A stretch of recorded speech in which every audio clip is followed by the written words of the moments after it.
is saying is that because of limitations, because of certain bondages, there seems to be a certain order in the society. He is suspecting that if freedom comes, then that will lead to disorder, chaos, anarchy.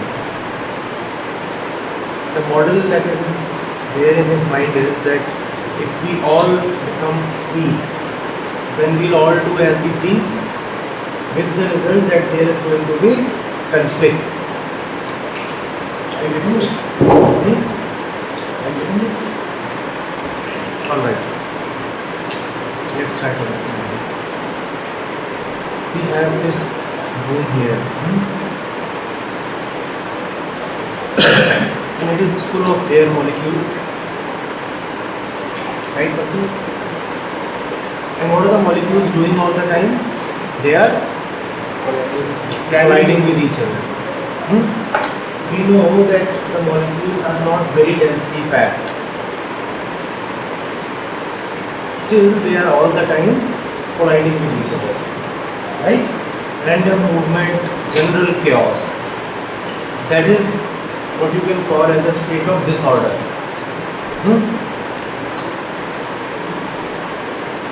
Let this room be full of human beings, very densely packed with human beings, and they have been given diverse tasks. Some have to paint that wall, some have to repair the ceiling, some have to mop the floor, some have to take care of the chairs and benches. All kinds of diverse tasks which require them to move in all three dimensions, X, Y and Z, just as the molecules are moving, right? Would the human beings be colliding with each other? Would the human beings be colliding with each other just as the molecules do? Okay, would they collide? Now, the room is far more densely packed with human beings than it is packed with molecules. We know the packing ratio in case of fluids, right? It is not very high. We know that most of the space, let's say, there is that water bottle. It's filled with two fluids, air and water. It appears full of water, at least half full of water, but even there, that space is not very densely packed with water molecules. Still they are colliding. They have a lot of free space available to them, still they are colliding all the time. But if you have human beings, then they will not collide with each other. And why won't they collide with each other?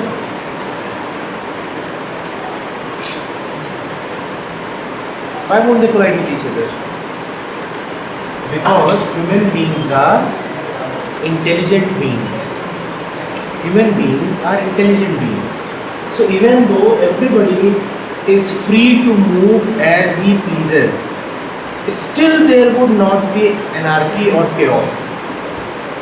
Anarchy or chaos comes not from freedom, it comes from the lack of intelligence. Anarchy, chaos, disorder, randomness, all these do not come because of freedom. They come when the individuals that are involved, they are acting unintelligently. Are you getting it? We said the individuals won't collide if they have to move even in three different directions, doing n kinds of different jobs.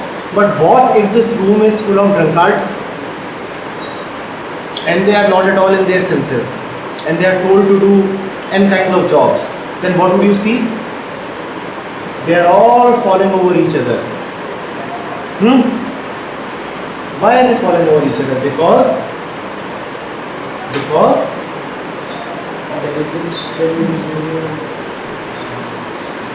Are you getting it? Intelligence, awareness creates its own order. It does not need, you understand orderliness? Orderliness you understand? By order I do not mean somebody dictated terms of somebody. What do we mean by order? What is meant by orderliness? Systematic. Yes. Intelligence creates its own order. And intelligence is possible only in freedom. So you may as well write down that freedom, forget about creating disorder, freedom actually creates its own beautiful order. Disorder is created by lack of intelligence. We think, we suspect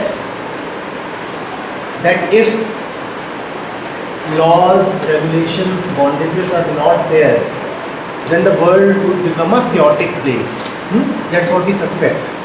To some extent, what you are suspecting is justified. Yes, because the world is full of people behaving unintelligently. That is the reason why most people need rules. Rules are needed not for the intelligent man, but for the vast majority that is committed to acting stupidly. They are the ones for whom rules are needed. The fact of the matter is the intelligent man does not need any rules.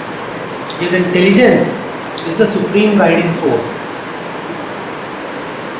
Are you getting it? Please do not think that freedom in any circumstances is undesirable. In any circumstance. Freedom is never qualified. Freedom is never conditional. Freedom is always good. Always. But at the same time, we said that freedom is intelligence. When we say freedom is always good, what we mean is that intelligence is always good. You remember that handout that you had on freedom? Anybody carrying it? Quickly pull it out. Do you see what is written in the first line of the last numbered paragraph? Freedom is not free. Freedom is for the free. Is that there? Freedom is not free. Freedom is for the free. The one who deserves freedom will never be harmed by freedom. At the same time, the one who does not deserve freedom, he cannot be given freedom. Even if you give him external freedom, he will end up doing some stupidity and harm himself, and his freedom will anyway be taken away. The first thing is that it was never actually given to him. It was just an external imposition. Are you getting what I am trying to say? Ankil, is this becoming clear? You see, freedom is of the mind. We'll take it here. Freedom is always of the mind. And a free mind is an intelligent mind. An intelligent mind creates its own order. A nice order. It does not really need rules and regulations. At the same time, a dull, lazy, stupid mind cannot be given freedom from outside. It is for such kind of people that rules and regulations and bondages exist. Getting it? Yes. So what do you mean by external freedom and internal freedom? The external freedom means let there be a law that is giving you freedom. Let there be a constitution which gives you the freedom to move about, the freedom to express yourself, the freedom to religion, the freedom to settle anywhere. There are all these freedoms that are given by the system to you. That is external freedom. But we cannot violate them. Like You would end up violating them. Not only violating them, you would end up misusing them if internal freedom is not there? What is meant by internal freedom? Free mind. A free mind. What is the mind to be free of? When we Thoughts. that's going a little too far. To make the mind free of thoughts, that's very, very far. A little closer to us, a little more practically, what is the mind to be free of? Dependency. Dependency. Yes, dependency, wonderful. And what is the mind to be free of? Knowledges of relationships. Why should the mind be free of relationships? We all exist in relationship. Right now, you and I are in relationship. There is a relationship between you and your pen. There is a relationship between you and this classroom. We all constantly exist in relationship. The mind can never really be free of relationship. What is the mind to be free of? Yes, freedom of mind is important, but freedom from what? Freedom from what?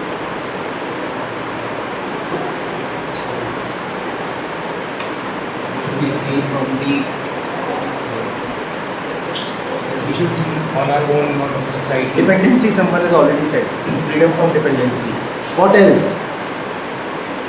So past Alright. What do you mean by freedom from the past? That's very easily said, but it's a very deep thing. Freedom from the past. What is meant by that? Again, sir, thought will not think about our past. Not think about your past? Sure. How have you come to the college today? A bike or a car or something? How have you come? Car. Don't want to think where it is parked? Forget it. That's past, right? You parked it, you came here, it's past. You want to forget where you parked it? And then what will happen? So that comes under memory. Huh? That comes under memory. And a memory, right. And when does it become a domination of the past? So when you get linked to that thing. Right. If he's sitting here and still, if he's sitting here and still,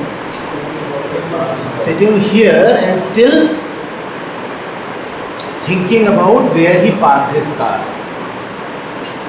It is this kind of freedom, not eliminating the past, not getting rid of memories. You see, these becomes very fancy catchwords. Freedom from the past, who am I? It sounds nice, stylish to be mouthing these kinds of phrases. But we must understand, deeply understand. What else is the mind to be free of? Dependency, past and conditioning. Very well said. What is conditioning? Freedom from beliefs. Freedom from beliefs. What is meant by beliefs? Sir, तो इसको बना देना image. Belief is a representation of reality. I think it is so. I do not bother to find out what it is. I just think it is so. I am not really finding out the truth, the reality. I just believe that things are this particular way. That is what belief is. Belief is the enemy of knowing. And the mind is always full of beliefs. Right? So that's what internal freedom is. Being free from dependency, conditioning, beliefs, past. That internal freedom is of great value. External freedom can be given to you by others, but then you will not really be able to utilize it. External freedom will remain like a beautiful book that has been given to a blind person. The book may be beautiful, but the blind person has no use for it. Right? In our lives, we keep clamoring for external freedom. And whenever that external freedom is taken away, we protest, we become angry. Why must there be an attendance compulsion? Why do our parents not allow us to do X, Y, Z? Why are there so many societal rules and regulations? So we want freedom, but always in an external sense. Real freedom is freedom of the mind. Sadly, to that we give very little attention. Yes. But that freedom from that mind we cannot attain unless we go far away from the society. We are away from the society. Why do you think so? So we have to be, for some reason, we have to be attached or to the society to attain that. All of peace of mind. Karan, I understand what you're saying, but that some time that you are asking for, that me time, my individual time, that we all anyway get, right? You are not always with the society, are you? In your room, even right now over here, if you Not are, physically but from the mind. so then you can run away to the top of the Himalayas. But this mind you would be carrying with yourself, right? Even there, the solitude that you are asking for, that cannot be external solitude. You would have gone to hill stations and seen that people carry all their garbage to that hill station as well. Going away from the society will not help. The fun is when you are over here and still alone. And those of you who are listening attentively to me would see what I mean. Pankaj, listening attentively? Not yet? Are you listening attentively? Are you bothered about what the others are saying or thinking? You are alone. So it may appear externally that you are with a society, but the fact of the matter is that you are alone. You are alone. And this aloneness is of great value. There is no value in the aloneness that you seek to get by running away to some place, escaping. Have you heard of weekend getaways? So people do horrible work for 5 days in a week and then they want to get away on the weekends. They want to go away, escape. Do you really think they can escape? Wherever they go, ultimately they are carrying their mind with them, right? And this mind is full of concerns and worries and beliefs and fears. Real aloneness is when you are alone even in the middle of the marketplace. Externally you might be talking, relating, laughing, but deep within you are untouched. That is aloneness.